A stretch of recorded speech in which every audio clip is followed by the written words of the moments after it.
Hey there, it's Kimberly with Knit for Brains, and today I've got a really special segment. I'm going to be talking to Chris Acton from Acton Creative, and we're going to be talking about weaving. So stay tuned. You're not going to want to miss this episode.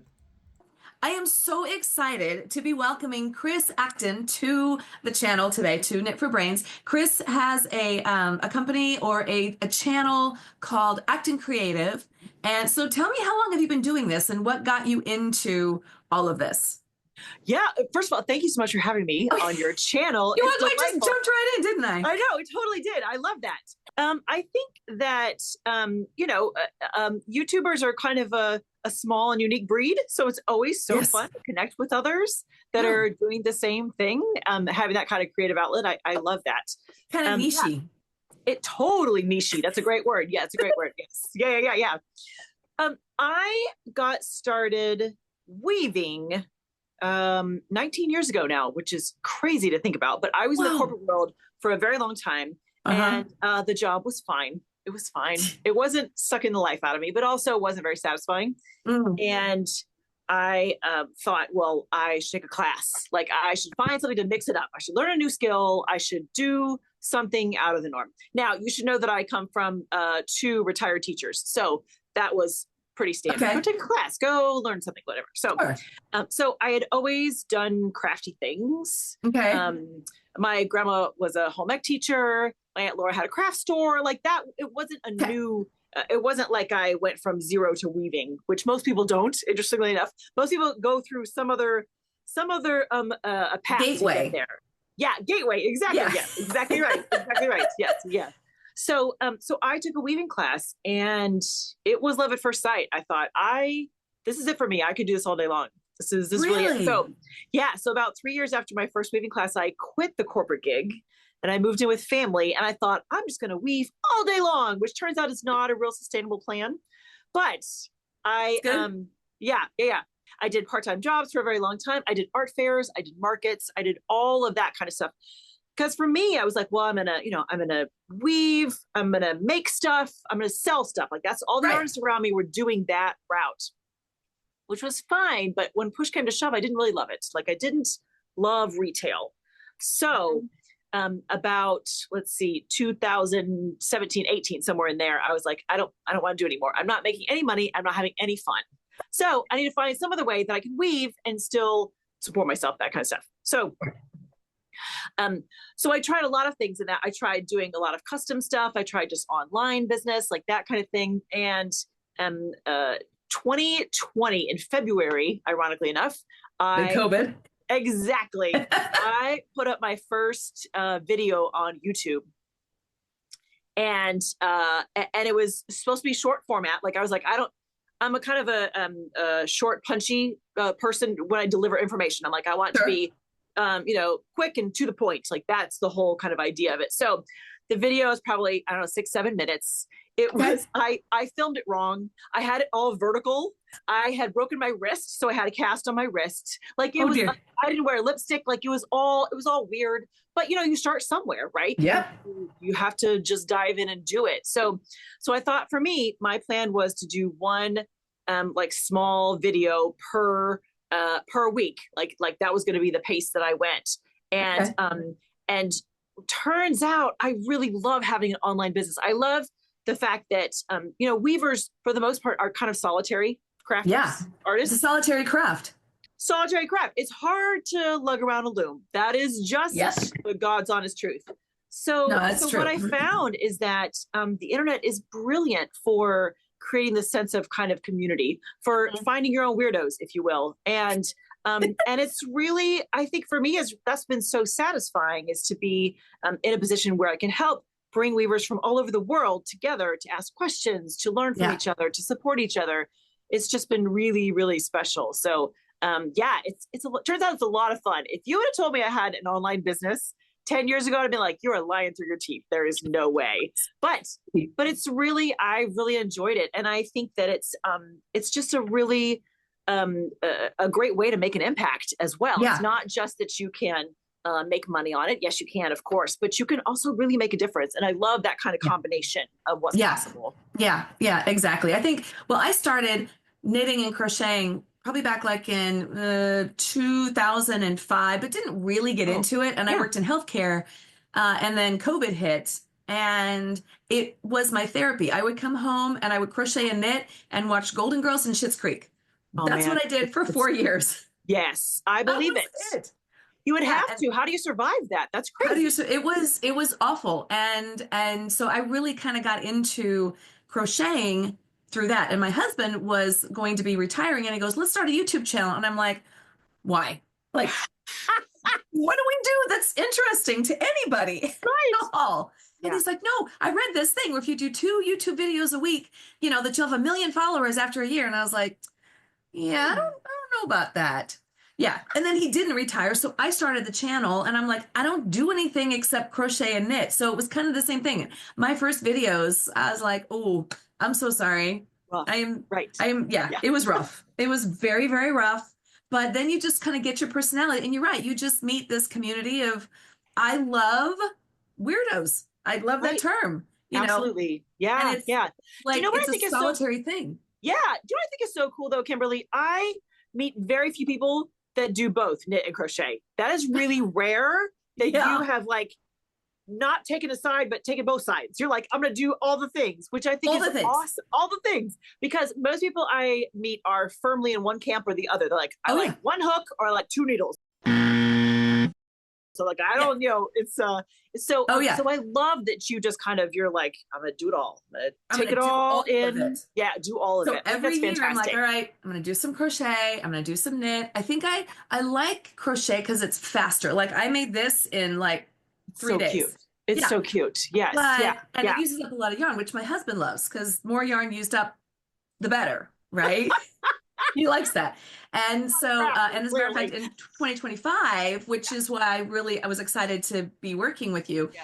Yeah. is I'm starting this whole thing. It's like Stash Buster Ooh. 2025. Like Yeah. I'm not going to buy any new yarn. Now, if somebody gives me yarn, I mean, Right. am I going That'd to be say rude no? not to take it. Right? No. Yes. Right. But weaving uses up a lot of yarn. A lot of yarn. It is a So great stash buster, it's a Kimberly. great Yes. Stash Buster. Yes, So it is. my journey into this, I'll show Yeah, you. tell me. As a mistake, I was on the Lion Brand website Oh, yes. and I put, for some reason, I said, "Ooh, I want this," and it was out of stock. And I said, "Notify me when it's back in stock." And it came back in stock and it said it's selling fast. And I was like, I have to have it. And I ordered it and I didn't even know what it was. And I got it. And I was That's like, brilliant. what do I do?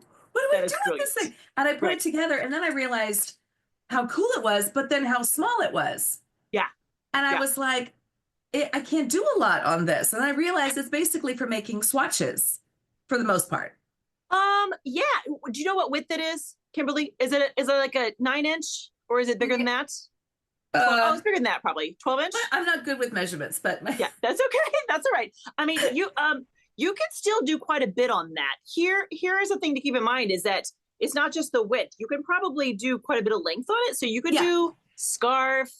I've You done could do scarves. skinny table runner. You could do there's Yeah. towels. Oh, you could Okay, crank out but some towels. I was like not excited about the width. So, but this was my gateway.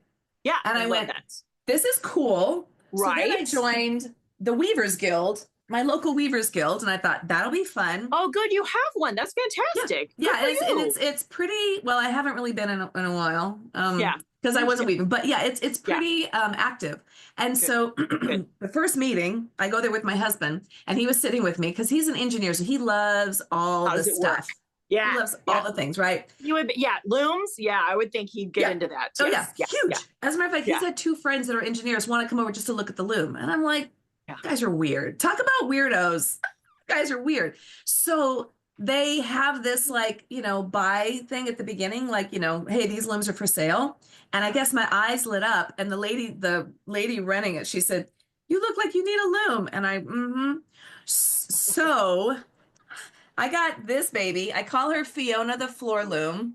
Oh, I love it. It's beautiful. It's beautiful. It's a J loom, and it was a table loom, but then it was converted to a floor loom. Oh, that'd be a big table loom. That's Yeah, that's what I thought. Okay. Yeah. Okay. And so for $200, Holy Yeah. cow. I got her You're like giving And it away. there's a bench behind her that has like all of the bobbins and the boats, Goodness. and then this huge bag of books, old books. Oh, Yeah, wow. so much stuff. That's amazing. And then I got the warping board and I got a spindle, and I was like, a All for spindle? 200? Yeah, for $200. So we Okay, had to to go give rent. to give people an idea, just a good weaving bench can be $500. Yeah, really? Just the bench. Oh yeah. Oh yeah, yeah, yeah, yeah, yeah. Oh, Whoa. that loom brand new would be thousands. Oh, Because I was like, I'm not steal. using her, but Right? I'm now in love with her. So what happened was, and I don't know if you can see her. Well, she's behind the yarn over here, but Okay. the woman who owned this died. Yeah. She was Oh, 99 wow. and she died, and she was an active member of the guild, and so Okay. her family donated the loom, and nobody wanted this, and so but we had to go and rent a truck to bring Yeah. her home Yeah. in pieces. And so she was my birthday gift, and she sits here. Aw. I know. And so I'm like, Awesome. I gotta, and I don't know. So I was like tooling around the internet looking at like Yeah. YouTube videos. Yeah. What do I do? And I found a couple, but I tell you, I love it when she's dressed. Yeah. You know, I love working with her. Yeah. But the dressing of the loom, and then it's like, do you dress Yeah. it from front to back or back to front? Right. Yes. And I'm like, Yes. I don't know. And so I need help. Sure, of course. Well, and if you don't mind, can I walk folks through that really quick? The whole front to Please. back of that. Yeah, Yeah. yeah. Okay, so I'm sitting at my loom here. I'll tilt it down just a touch so people can see here. So this is my floor loom here. And That's mine's beautiful. probably a similar size. Mine's a 36-inch. Is that about Okay. what yours? I think that's mine is, yeah. Yeah. It's four So- shaft, that I know. Right. Yeah, there we go. Yeah, yeah, good. So what that means is that if you have a 36-inch wide loom, that means that's the maximum width of fabric that you can make. Okay. Yeah. So then just like yours, mine is a 4 shaft, which means that these little frames in here, you have 4 of them, right? Yes. Right. So when you refer to the whole dressed in the loom, which I love the fact you were like, terminology is, you got it, Kimberly. So that's what it's called when you go from a naked loom to having a loom that has the warp yarns in place. The warp yarns are the ones that go in the loom under tension. Okay. Versus the weft yarns are the ones that are going to be in some kind of shuttle that are going to go back and forth, back and forth. Okay. So as you're dressing a loom, you're only dealing with the warp yarns because you want to get them so that they're all Under in tension. the right order, under tension. Exactly, that's the whole Right. thing. So there is this long debate. It's not even a debate because there's no right or wrong. It's just 2 different methods for how to dress the loom. So the first one I'll say is the back to front, which ultimately means that you wind all your yarns in order, right? You do that part, but then your next part starts at the back of the loom and you work your way systematically to the front, right? You Okay. are going to go through, you're actually going to put a yarn in each of these are called heddles, Right. right? So you're going to do that part first and you're going to end with this part where you put the yarns into, this is called a reed in the beater bar here, right? Now you're working from the back to the front. Back to the front, yes. Got it. I work with and I teach the other direction where you go front to back. So the moment you have them off the warping board, your warping board that you have there, yes, yeah. Yes. The next step for me is to actually put them in the reed here. I've got a reed, hang on. So Oh. this is what a reed looks like, right? Yes. I have one in my loom here like this. Right. And it just fits, it's kind of wedges into the beater bar here. So my next step, once I have all my yarns all the same length and in order, I sit down at a table and I thread them through the reed. So I work, as you look at it, if you're like a little bird up here, I work from front to back versus back to front. Now, there are benefits to both. And for me as a teacher, I always like to say, when your project is done, no one's going to look at it ever and say, oh, you dressed your loom from front to back. They can't tell. You can't tell? You can't tell at all. So it's just a matter of what makes sense for you. How do you, my goal is always to provide a really simple system so that you'll want to do it because if your loom stays naked, that's not helping anybody. So No. so it's just a matter of kind of finding something that works, that makes sense in your head, that's easy enough to keep track of, what is the goal of each step. It's, I think, what's interesting is that you have your rigid heddle loom there, is that I've met rigid heddle weavers who do what's called direct warping, where they just they put the loom at one end of the table and they got a clamp at the other and they just wind the yarns on like that, like straight in the loom. Like there's no steps to go into it, which I find fascinating, but it would be very hard to do that on this kind of loom. First of all, I usually put on never less than 3 to 4 yards. I mean, that's a small project for me. Yes. Wow. Yeah. Okay. Partly because it's going to take you a while just to set it up, just to dress it. So you might as well make it worth your while. So exactly. And so like whatever, because I'm going to take your class, which is why we wanted to be talking. So however you tell me to do this, that's how I'm going to do it. And when I took the guild, they were like, oh, well, the Australians dress it back to front. The Americans dress it. And I'm like, really? Like, this is a thing? Right. Well, because the water goes a different direction down the drain or something? Like, I don't understand. Do you know what I find is that in my guild, I'm one of the few people that do it from front to back. Almost everyone does it the other direction. So it is a big mishmash of what method you learned. I think that if you look back kind of historically, I think it's mostly been back to front. I don't know if that's a European thing. I don't know if it's Australian. I'm not sure how that think it's the drain thing. I really do. I think that's a good answer. You know what? So you can tell people, I will. You follow the drain. It's the drain. It's the drain. Yes. You circle the drain differently. That's all. That's all it is. Exactly. But it's just, I mean, like, she's beautiful. And so my love is, I love like the wabi-sabi weaving or the Japanese weaving, you know? Yes. That's so I fantastic. love to integrate, like the recycled silks and things like that. I love it because it's a little bit more artistic. I also love it because it gives you the freedom of the what I call the design elements. Yes. Yeah. Yes. Oh, that's fantastic. You know what? You know what's so fun about that though is that weaving can be very, very structured, very planned. Yes. And there is that particular style. The whole goal is to make it up on the fly and go with the flow. And that, for some people like yourself, it's a perfect fit. Other people, they want to scratch their skin off. Like they just can't. Like they're like, what do you mean I'm not planning anything? And so I think what's so wonderful, weaving as a hobby is enormous. There's so many different, do you want to do tapestry? Do you want to do bands and straps? There's a million different, there's inklet looms. There's so many kinds. Huge. So I think what's so wonderful is that you could put 10 weavers in a room and they're all interested in making different things and different styles. So I love the fact that weaving then allows for someone to just sit down and be like, okay, what do I feel like comes next? Yeah. Because you can have that kind of spontaneity in the project. Right. Whereas if you're someone who really likes the kind of the control and the planning element of it, you may really make you happy to sit down and be like, okay, I know exactly how I want to, weave the next whatever. So what kind of a weaver are you? What do you like? Good question. I fall somewhere in the middle. When I started weaving, I thought, well, no wonder I love this. When I take those right brain, left brain tests, I'm exactly in the middle. Like I am one of those that I love color. Like I'm a color texture person for sure when I'm weaving. But then I have to organize the colors exactly in a rainbow. Like it's a weird kind of, do you know what I mean? Not always, but I certainly have that kind of, my room is messy, but I can't stand to have things, there's certain places I have to have it exactly. I have to line things up. So for me, what I kind of like to do is a little bit of both. Like, I gave a talk a couple years ago and it was called The Importance of Spontaneity in Weaving. And my whole point was kind of what we're talking about. The idea is that weavers can be very left brain, very structured, very planned.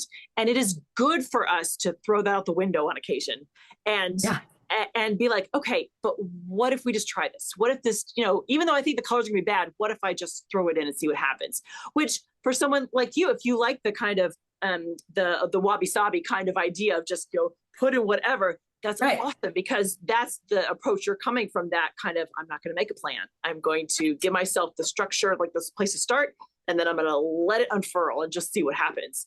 Right. So, yeah, so I think there's absolutely room for whatever your personality is, whatever things you're interested in. There's a little corner of the weaving world for you, for sure. I notice you have a lot of cones in your back, I and do. behind you there. Yes, I got a Yes. lot of those. And I have Yes. cones in my, I have a yarn problem. I have a lot of yarn. I have I'm in the cones. club. We're in the same club, honey. That is not, yes. Okay, that's just a part of it, by the way. There's a I have whole, two rooms. there's Yeah. yeah, there's yeah, yeah, yeah, yeah, Yeah. yeah. My husband's like, okay, can I we see just you, try to, Kimberly. yeah, thank you. My Yeah. name is Kimberly and I have a yarn problem. Yes, Yeah. exactly. Yeah. Yeah. Yes. My husband, can we just kind of confine it to like one room? And that's my goal. That's my Okay. goal for 2025 to Okay. confine it to one room. We shall see. We shall I see. like this. But so can you use, because I know there's going to be people out there that are crocheters and knitters on my Yeah. channel going, yeah, but I don't have, so can you use Right. regular yarns Absolutely. on a loom? Yes. Yes. Here's the thing. Well, you see,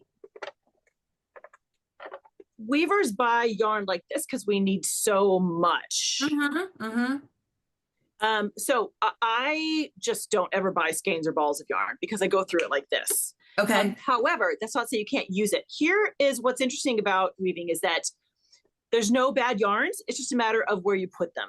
For instance, your warp yarns, they're the finickier of the two kinds, warp versus weft. Sure. Warp, it has to be a yarn that is not going to stretch or break when it's under tension.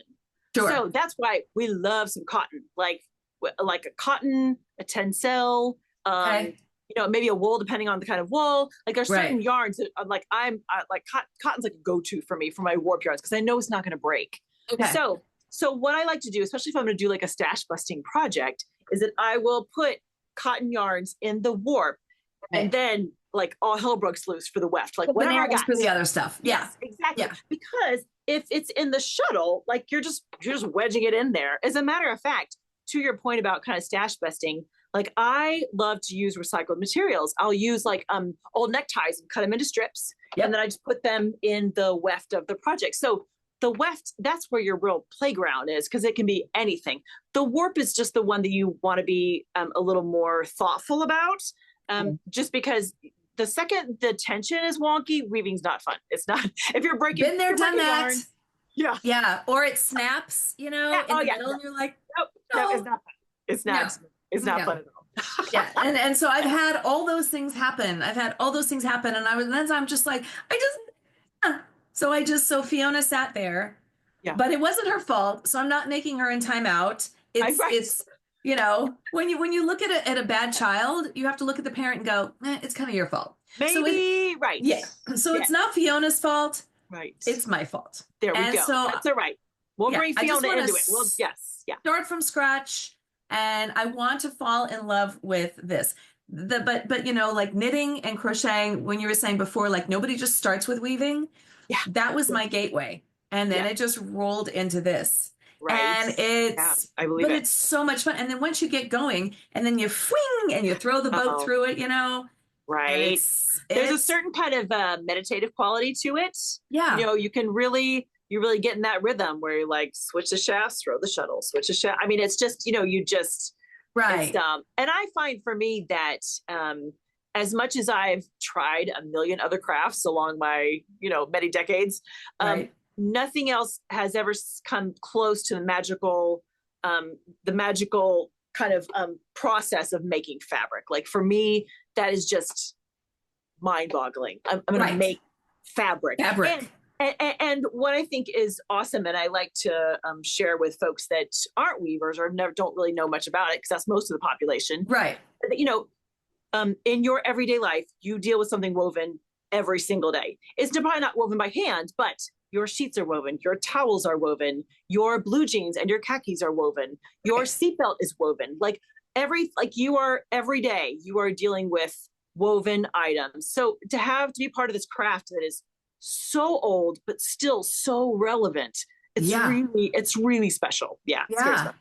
Okay, so if you were talking to, obviously I've kind of dipped my toes in, but if somebody's out there going, this sounds interesting, Yeah. How do I get started? What would you recommend? How would you recommend they get started? By a Yeah, samplet? By what would you say?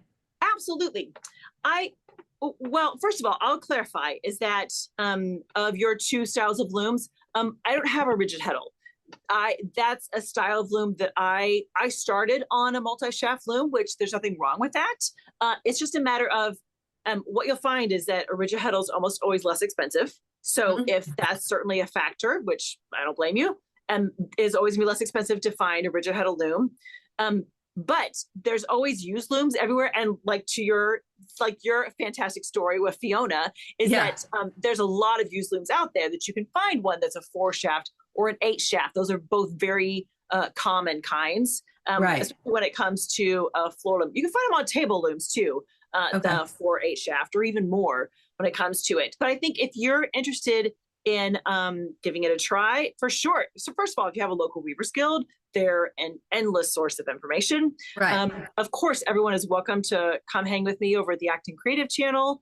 And I think that there are, I think first of all, I mean, you need a loom. Yeah. So then it's a matter of kind of deciding what do you want to make. And I know that's tricky because sometimes you're like, I don't know what I want to make. Like, I don't know, do I want to make big pieces? Do I want to make only scarves? Do I, that, Right. that may not be a question, right out of the gates. But I think certainly if you have access, the first step is to get a loom, is to Yeah. find a loom. And then I've got some great freebies that people can kind of check out to see, like a beginner's guide to weaving yarn. I've got an equipment freebie. I've got some places that they can look at right there, which is kind of a nice, just to kind of see what you like and don't like. Right. Yeah. Well, I know, like our guild, they have you can rent looms. Fantastic. And that's the best. Yes. Yeah, so That's you can just like dip your toes into it or whatever. I am not a like I'm just like let's just dive Let's right in. go. Let's just go right in there. I want the whole steak. I 0 to loved 100.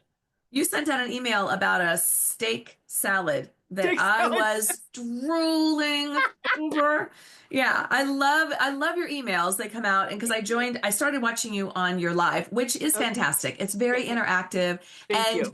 what really drew me to you was you just seem very relatable and friendly. You. It wasn't like highbrow hoity. And I thought, okay, she doesn't scare me. And if Yeah. I ask Thank a you. question, she's not going to be like, you're a novice. You know what I mean? Well, okay. Do you know? First of all, thank you so much. That's really the highest praise I feel like I can receive. So thank you. What I found is that there is a certain kind of, or there can be a certain kind of elitism when it comes to weavers, Yes. and there is a certain kind of, well, if you don't know, you don't know kind of thing. And I just think that is just completely uncalled for. I'm like, there's no reason for that. Weaving is, for me, it's my passion. I'm like, it's the best craft out there. And if we want more people to try it, we need to make it accessible. So that is really my mission, is to make it seem as approachable and accessible as possible so that more people are like, oh, I can do that, versus being like, oh, that's not for me. I'm like, that's crap. That's not the case. Exactly. So let's talk about your classes, the Acton Creative Academy, if you will. Oh yes, right? Yes. I'm calling it the Academy because I like it. Why not? Yeah, why not? I currently offer 2 smaller classes. I have a weave your own color gamp class, which a color gamp is like a color study. What you learn quickly, and you've probably learned this, of course, with your experience, is that in weaving, color isn't just color; it's color, because you always have 2 sets of color you're wrangling all the time, because you have one set of color in the warp and you have one set of colors in the weft, and your eyeball does crazy things when those colors come together. If you have a red yarn in the warp and a blue in the weft, your eye's gonna say, "Oh, purple." Oh, sure, of course, right? But it is this kind of, if you've never experienced that, it's very disorienting, because you make this like beautiful warp and then you put in the weft yarn and you're like, oh, that looks like crap. What happened? What happened? So I've had that.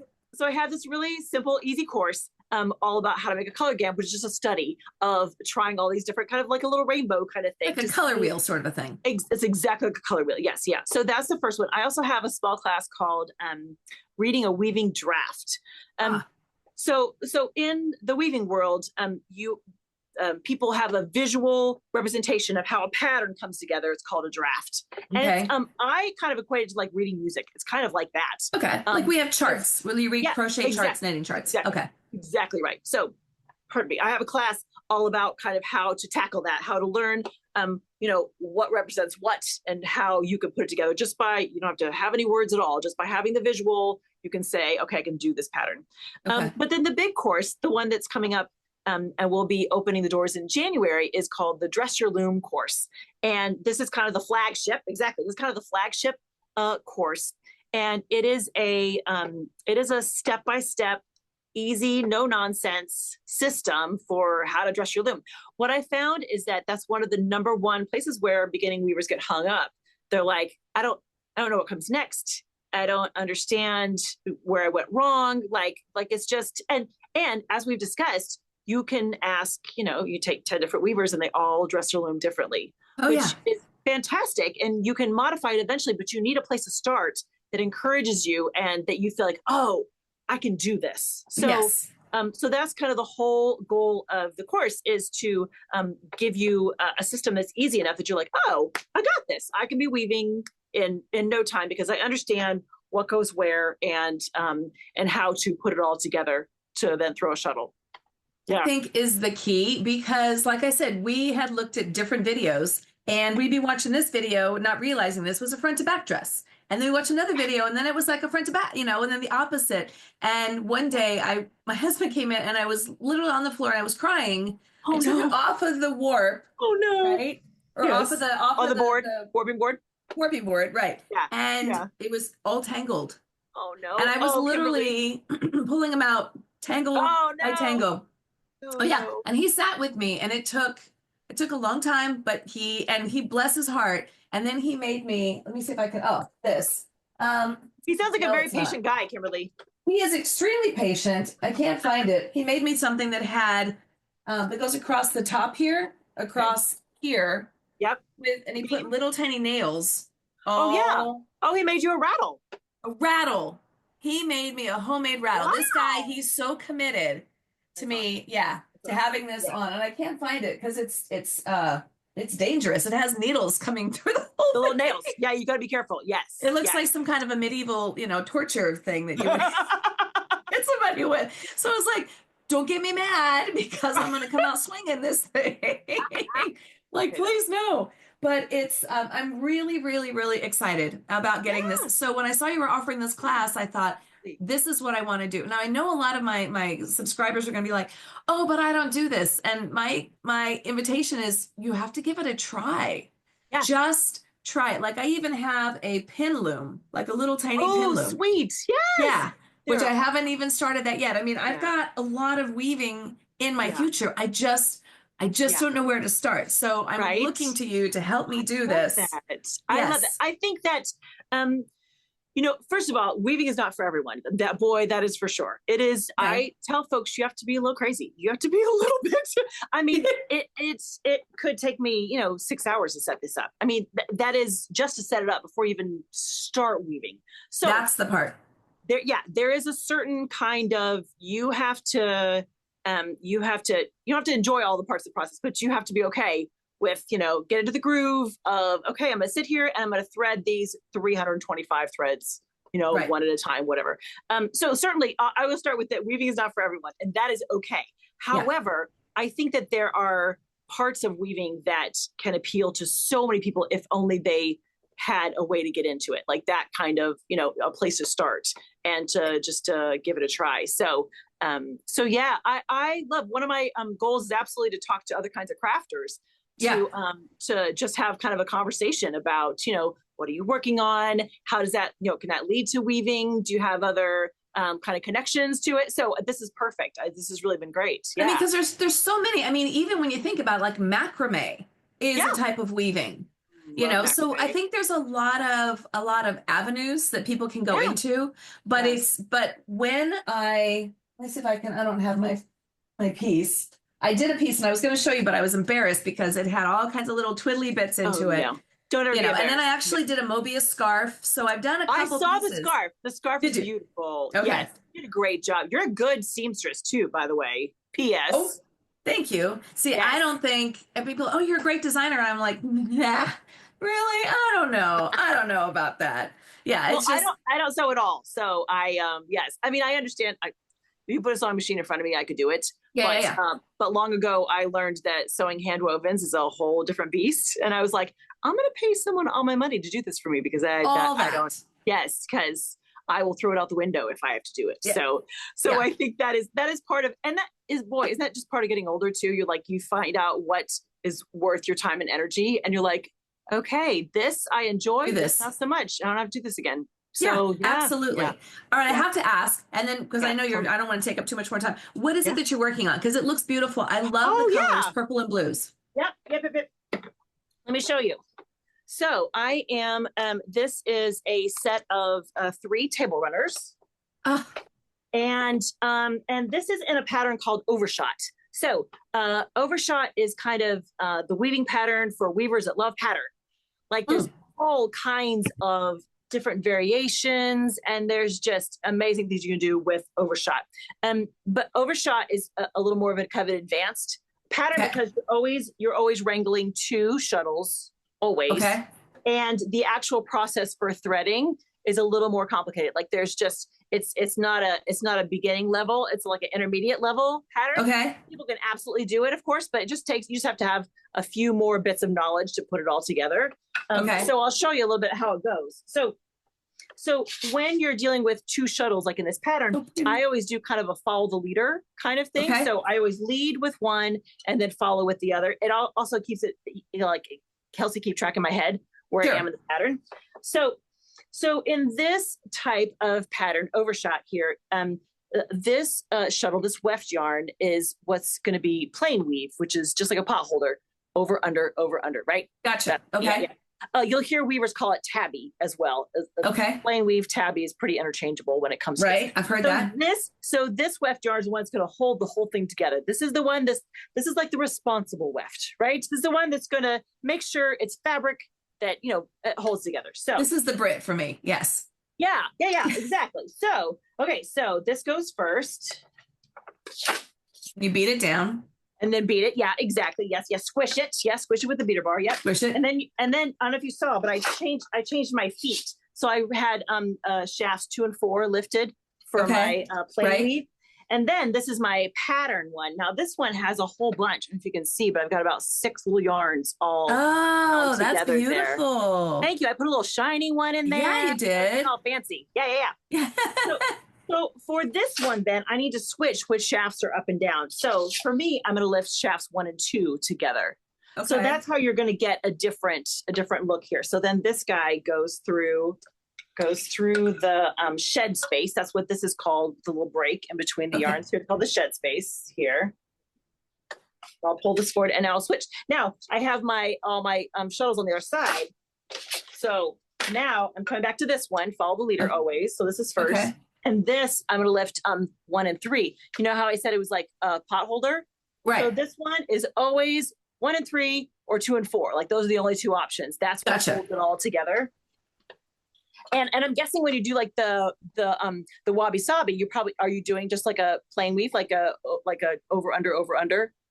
Is that typically? Sure. Yeah. I like that. Good answer. There we go. Yes. You're like, sure, that's the one. That's it. Exactly. So basically then it's just a matter of following the pattern. And for this, here, I'll tilt you over so you can kind of see a little closer. Oh, beautiful. Thank you. So what happens is then that you learn from the draft how many times you do this one, and then you change, and then you do that. Like you just kind of learn what the sequence is. To go with the fabric. Right. Yeah. And then the yarns that you have in your warp are the cotton, but it's the purple, the greens, and the blue. Yeah. And you know what's so funny about this one is that I picked a mercerized cotton, so it's shiny. Right. Okay. And I pulled some stuff off my shelf. I kind of like you I'm like, I really need to use more of this. So what I found is that the green and the blue mercerized cotton, great. This purple, when it came to actually starting to wind it on, I was like, it's not cotton. Oh It's something else. And when you tug on it a certain way, it has no stretch to it. But if you tug it differently, it has a little stretch to it. So I'm kind of holding my breath, keep my fingers crossed that it'll behave. So far, it's been okay, no. Okay. but it's going to be fine. Now, what's interesting is that these are runners, so I'm not too worried about like how soft what the hand is, how it Right. feels. It's just going to sit on the table, but it has some scratch to it, mostly because of these yarns in here. Some of these are they're not the Super squishy soft. alpaca, whatever. But I wanted to have a certain look, and so Yeah. that was kind of the goal of it. So you kind of prioritize what do you want this piece to do, and then you have Part of what's fun with weaving is that you just have so many options for how do you want to put your project together? What is the focus of the project? I mean, there's just the sky's the limit, which is awesome and can also be really overwhelming as a beginner when you're like, Yeah. okay, how do I start? How do I do this? So that's what we're gonna do. We're starting with dressing the loom. Yes. That's the best place. Yeah.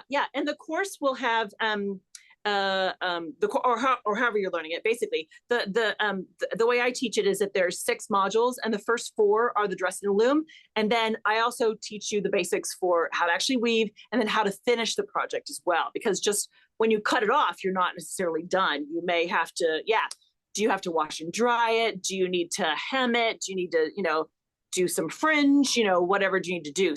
That's the thing. Yeah. It's like, how do you take it off? Because you take it off and it starts to unravel. You're like, ooh. Yeah. You're so like, no. you just sit there and look at it isn't it beautiful? Just let it sit there. It's gorgeous. That's the whole. It lives there. I'll eat my dinner on top of it right here. Just leave it there. So I try to make sure that I have like from start to finish. Like I take you through one entire project, and everyone weaves a sampler. So I give you time. To your point, I give you time to play. I'm like, I feel like every weaver, that's one of the best places you can learn more about what you like, what you don't like, what works. Is that if you just have time where there's no pressure, doesn't have to be the perfect wrap, doesn't have to be, the world's most beautiful handbag or, whatever. But if you have time in a project where you're like, okay, I don't have any, goals for this, throw in the kitchen sink, go through and take the colors that you were like, I don't think it's going to work, but you never know. You never know. Textures, try mix up which shafts you're lifting and lowering to get different patterns. There's all kinds of fun things that you can really play with it. And that also helps you start to narrow down what your focus is. What do you want to learn? I mean, so then you can really get creative and really artistic, and then you can take the finished product and, like you said, you're making fabric. You can make it into a purse, a scarf, a cowl, placemats. You can do all of the things. All the things. Just make it fabric. Exactly. Oh, I love it. Yes. Oh, I'm so excited. So we're going to include all the information about how to register and your Facebook Live. It's a Facebook or is YouTube Live. It's YouTube, isn't it? You know what? It's both. It's called Live at the Loom, and I use a platform called StreamYard where you can broadcast on both Facebook and YouTube, so you can watch it on either platform, which is fun. Yeah. Okay, good. So we're going to give you all the information, and I just really encourage people, just give it a try. Just like dabble because it's once you get going with it, it's just amazing and it's so beautiful, so satisfying. So I'm going to have a whole playlist on my channel next year that's all about weaving and going through this class with you and showing all the different projects and things like that. So fantastic. I'm so happy, Kimberly. That's going to be great. Yes. I am so excited. And I love that we were able to do this and talk and get to know each other. One final question. You and I are both drinking out of the mugs. Right? Yes. So do you have cats on yours? What's on your mug? No, it's they're polar bears. Oh. Yeah. Sweet. And so I'm a tea person.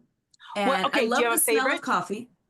So David's tea is my favorite. They have some, and this was a David's tea mug. And so it changes color. So it's the Northern Lights. And so when it was hot, it was all blue and green. And then as it gets cold, but you can see like right there, there's still some color left. Yes. That is this today is a cinnamon apple because, the air is crisp. Right. Southern California. So the weather's about 80 degrees. It's perfect winter weather here. Nice. Well, I think with the wind chill, it's about 5 below. It's about, it's a really Oh, cold day here today. Yes. Yeah. Yeah. But oh, mine is, this is actually a mug from a friend of mine, Laura Cook. Laura Cook is a potter out of North Carolina in the Asheville area. that's And beautiful. and I'm embarrassed to say the inside is supposed to be like a blue, but I haven't washed it. I Okay, actually, well, mine's a different color. Yeah, yeah, that's right? okay. Yeah, exactly. But I do. I I have like to sit and a drink my tea and all that stuff. Go yeah, ahead. I have a green tea in here today. It's called a Gen Matcha, which is kind of Ooh, has a little nuttiness to it, a little kind of matcha flavor. It's very grassy. You have to like ooh. grassy tea to like a Gen Matcha, but Well, if you like a matcha tea, you do kind of like that earthy taste. you Yeah. do. Yes, you do. Yeah, but That's David's for tea, sure. they put like I'll flecks have of to look them coconut up. and chocolate. Yeah, they do some funky. My husband, who's the Brit, he's Yeah, like, none of that is tea. You understand? None of that is tea. None of that came from a bush. I'm like, he goes, that's a marshmallow in there. That is not tea. right, right. Well, okay. Interestingly, I'd probably be closer to your husband's drinking style. That I'm like I'm not really a fruit and flower kind of girl. I'm like, I Uh-huh. like green, I like black, I like oolong, I like, yeah, Yeah. English maybe Earl breakfast, Grey, that's maybe it. that's, yeah. Yeah. That's what he does. So he's just like, I don't know. He calls it foo-foo tea. You want the foo-foo tea or you want the real tea?